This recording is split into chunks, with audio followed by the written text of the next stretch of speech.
नमस्ते प्यारे बच्चों। तो हम देख रहे थे 8 ग्रेड अभ्यास पुस्तिका कक्षा 8वीं की भाषा भारती, ठीक है ना। तो इसके हमने जो है 1 और 2 दोनों पार्ट समझ लिए थे। आज हम इसका अगला जो पार्ट है उसको हम समझेंगे। तो देखिए, ये जो भाषा भारती है, इसी भाषा भारती में से 8 ग्रेड की इसी भाषा भारती में से ही हमारे वार्षिक परीक्षा के प्रश्न पूछे जाते हैं, है ना। तो हमें यहाँ पर आज शुरू करना है। इसका जो पार्ट 3 दिया गया है, मध्य प्रदेश की विरासत। मध्य प्रदेश की विरासत पार्ट आज हम शुरू करेंगे और इसको समझेंगे और अपनी 8 ग्रेड बुक में इसको हम लिख लेंगे, ठीक है ना। तो इस प्रकार से यहाँ देखिए, ये दिया गया है पार्ट 3 मध्य प्रदेश की संगीत विरासत, ठीक है ना। तो जो हमारा मध्य प्रदेश है, मध्य प्रदेश में संगीत या कलाएं किस प्रकार से यहाँ पर हैं, उन सारी चीज़ों की जानकारी हम यहाँ पर देखेंगे। यहाँ देखिए, पूर्व तैयारी के रूप में दिया गया है। तो यहाँ पर विभिन्न कलाएं हैं, जैसे गीत, संगीत, चित्रकारी, शिल्प, नृत्य, अभिनय इत्यादि करना, ये यहाँ की क्या है, कलाएं हैं, ठीक है। तो इन कलाओं के बारे में कि ये कलाएं कब से हैं, क्या है, ठीक है ना, तो ये यहाँ पे बताई जा रही हैं। तो यहाँ देखें, इसके जो सबसे पहले बहुविकल्पीय प्रश्न दिए गए हैं। बहुविकल्पीय प्रश्न क्रमांक यहाँ से 1 दिया गया है, ठीक है ना, कि लेखक ने किसे संजीवनी कहा है। तो जो लेखक है, इस पाठ को लिखने वाला है, वह संजीवनी किसको कह रहा है। इसमें दिया था कि धन को, स्वास्थ्य को, संगीत को, विद्या को। तो उसने किसको कहा है संजीवनी, संगीत को, ठीक है ना। तो ये हम यहाँ संगीत इसमें निशान बनाते हुए इसको यहाँ भर लेंगे। प्रतिदिन शब्द में कौन सा समास है, प्रतिदिन। प्रतिदिन में अव्ययी भाव समास है, तो यहाँ बी वाला ऑप्शन इसका सही है और यहाँ पे लिख दीजिए। इसी प्रकार अगला जो प्रश्न इसमें दिया गया है, तीसरे प्रश्न में देखिए, यहाँ पे पूछा गया है कि भारत रत्न लता मंगेशकर को स्वर कोकिला क्यों कहा जाता है। अब यहाँ हमें लिखना था, क्या थी वे, क्यों कहा गया है। इसमें लिखा था कि अच्छी नृत्यांगना थी, इसलिए कहा गया। तो नृत्यांगना तो थी, सुरीली गायिका थी, तो क्यों कहा गया, वो सुरीली गायिका थी, इसलिए उनको भारत रत्न लता मंगेशकर को मिला भी है, इसलिए उनको सुर कोकिला कहा जाता है, ठीक है ना। वो तो सुरीली, बहुत सुरीली गायक थी, यानी सभी छोटे बड़े बूढ़े हर चीज़ माने व्यक्तियों की आवाज़ में वो गाती थी। प्रश्न 4 दिया गया है कि संगीत का सामाजिक महत्व कब बढ़ता है। तो जो संगीत है, संगीत का सामाजिक, समाज में महत्व कब बढ़ता है। जनसाधारण को प्रभावित करने पर, जब पूरा जनसाधारण प्रभावित होता है तो उसका प्रभाव ज़्यादा होने लगता है, ठीक। अगला प्रश्न है, इसमें दिया गया है 5वां प्रश्न। देखिए यहाँ पर अगले पृष्ठ पर दिया है, अति लघुत्तरीय प्रश्न दिए हैं यहाँ से। और प्रश्न में दिया गया है कि मैहर को, सॉरी यहाँ देखिए फिर से, मैहर को संगीत का तीर्थ क्यों कहा जाता है।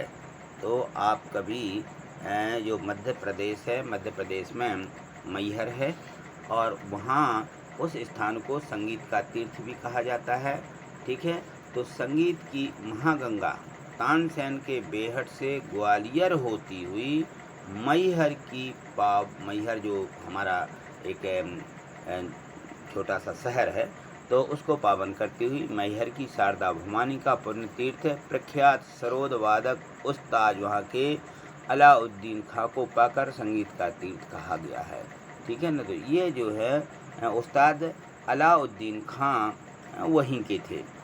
प्रश्न 6वां देखिए, इसमें लता की सफलता का मूल मंत्र क्या था। तो वे अपनी दिनचर्या के प्रति सदैव बिल्कुल सचेत रहती हैं और उनकी इच्छा शक्ति ही उनकी सफलता का मूल मंत्र है, ठीक।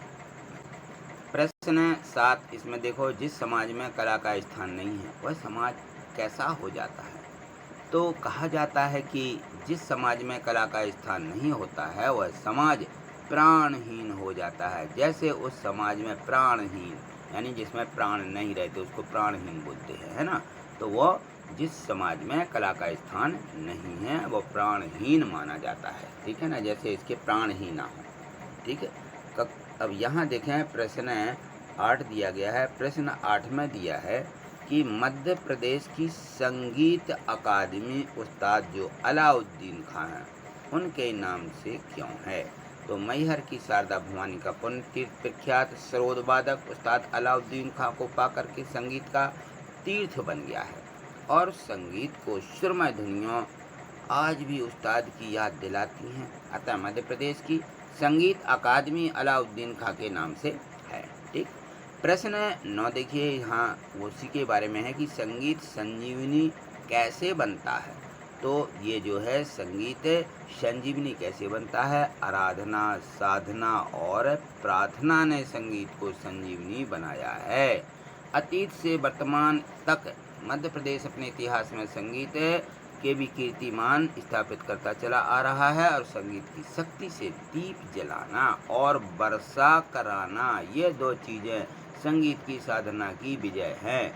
तो जो संगीतज्ञ हैं उन्होंने दीप जला दिया है संगीत के माध्यम से, संगीत के माध्यम से वर्षा कराई है। यह बिल्कुल ऐसा लिखा हुआ है, सच है यानी कहना चाहिए। ठीक है ना।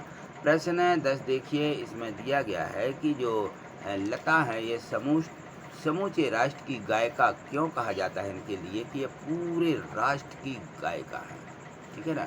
तो लता मंगेशकर ने हर भाव, हर धर्म और हर भाषा के गीतों में अपने सुरों को सजोया है, इसलिए उन्हें समूचे राष्ट्र की गायिका कहा जाता है।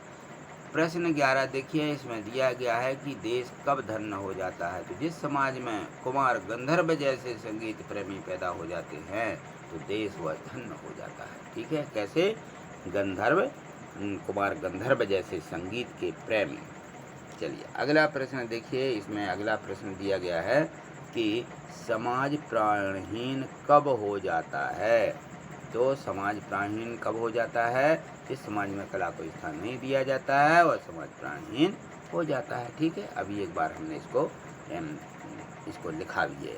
चलिए अगला प्रश्न है दीर्घ उत्तरीय प्रश्न है। तो इसमें प्रश्न दिया गया है 13वां, और ये दीर्घ उत्तरीय यानी यहाँ से थोड़े से बड़े प्रश्न हो जाते हैं। तो संगीत मनुष्य के शून्य जीवन में, यहाँ पे लिखा है कि संगीत की महिमा को अपने शब्दों में लिखिए। तो यहाँ पे देखें, संगीत मनुष्य के शून्य जीवन में आनंद का संचार करता है। साधन के क्षेत्र में भी संगीत की अपनी महत्ता है। भजन कीर्तन आदि में संगीत के द्वार हम पूर्ण रूप से भक्ति में रम जाते हैं, भजन कीर्तन में रम जाते हैं। सुख हो या दुख, संगीत हमारा सदैव साथ देता है। संगीत जीवन का आनंद है, वह है जीवन के प्रत्येक भाव को स्पर्श करता है, और संगीत की मधुरता व्यक्ति के आत्मिक शांति प्रदान करती है। इस प्रकार संगीत की महिमा बहुत ही बड़ी है, अनंत है ना।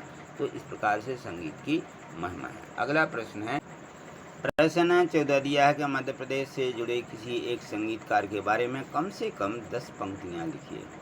मध्य प्रदेश से जुड़े, तो यहाँ देखिए 16वीं सदी के महान गायक, 16वीं सदी के महान गायक थे तानसेन का जन्म। ये तानसेन गायक हैं, और इनका जन्म जो है, इनके बारे में कुछ हमें बताना है कि इनका जन्म कहाँ हुआ। तो इनका जन्म ग्वालियर के पास स्थित बेहट ग्राम में हुआ था। इनका जन्म कहाँ हुआ? बेहट ग्राम में। और स्वामी हरिदास उनके गुरु थे। इनके गुरु कौन थे? स्वामी हरिदास। मध्यकालीन भारत में संगीत की अनूठी परंपरा रही है। यह परंपरा ग्वालियर घराने से प्रारंभ हुई, और ग्वालियर के राजा जो मान सिंह तोमर हैं, ध्रुपद गायन के प्रेरणता और संगीत प्रेमी थे। ग्वालियर जो है मध्य प्रदेश में अखिल भारतीय तानसेन समारोह का 3 दिवसीय आयोजन किया जाता है, और यह आयोजन संयुक्त रूप से समाधि स्थल ग्वालियर और उनके स्थान, जो जन्म स्थान है बेहट, वहाँ पर किया जाता है। और जो तानसेन हैं, तानसेन संगीत की दुनिया के सम्राट कहे जाते हैं। ये जो तानसेन हैं पूरी दुनिया के सम्राट कहे जाते हैं। शास्त्रीय संगीत के क्षेत्र में दरबारी, तोड़ी, मियाँ, मलार और मियों की शारंग आदि अनेक राग रागनियों की रचना किसने? तानसेन ने ही की थी। तानसेन ने संगीत की जो तान छेड़ी है वह आज भी हमारी धड़कन में बसी हुई है, और उनकी उपलब्धियां सृजन यश के रूप में आज भी जीवंत हैं। ठीक है, तो इस प्रकार से थे तानसेन जो हैं बहुत बड़े गायक हो गए 16वीं सदी के। ठीक, तो आज इतना ही। मिलते हैं अगले वीडियो के माध्यम से। आगे देखने के लिए चैनल को सब्सक्राइब करके रखिए, और आगे और भी आप बाकी विषय की वीडियो चाहते हैं तो हमारे व्हाट्सएप चैनल से जुड़ जाइए। मैं आपको बताऊंगा कि इसकी लिंक कहाँ पर दी गई है, तो इसकी लिंक दी गई है, तो उससे आप लिंक पर जा कर के जुड़ सकते हैं। ठीक है, थैंक यू, धन्यवाद।